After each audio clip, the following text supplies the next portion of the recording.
سنو 90 سیکنډ سره زم همیرا او د نن مهم خبرونه د افغان طالبان او د بھارت شریکه سلا په ډاګه شوې ده. د افغان فوج سابقه ډایرکټر ملټری انټيليجنس او د سپیشل اپریشن فورس کمانډر جنرال سمی ترمخه افغان طالبان د بھارت نه مالی امداد اخلي او پاکستان کې د ترهګرو مرسته کوي. د داخلي چارو وزیر محسن نقوی د صدر آصف علي زرداری د بدلون په اړه خبرو سخت تردید کړی دی او ویلي دی چې فیلډ مارشل سید عاصم منیر د پاکستان صدر کېدو هیڅ اراده نه لري. د سعودي حکومت یو نوې قانون منځوري ورکړی ده چې تر مخه یې وس غیر ملکی هم ریاض او جده کې جایداد اخیستلی شي. دا فیصله سعودي عرب د غیر ملکی سرمایه کارۍ ته وده ورکولو په بنیاد کړې ده. د غلطو او دروغو معلوماتو د مخنیوي لپاره چین او پاکستان په شریکه کار کولو اتفاق کړی دی او په دې اړه مشترکه نشریاتي منصوبو باندې هم اتفاق کړی دی.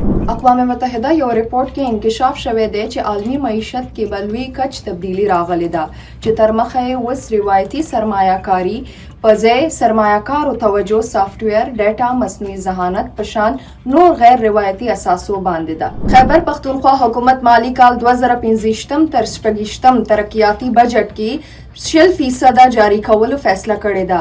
دا تر دې دمه مهم خبرونه نورو خبرونو او معلوماتو لپاره سنو پختونخوا سره اوسئ.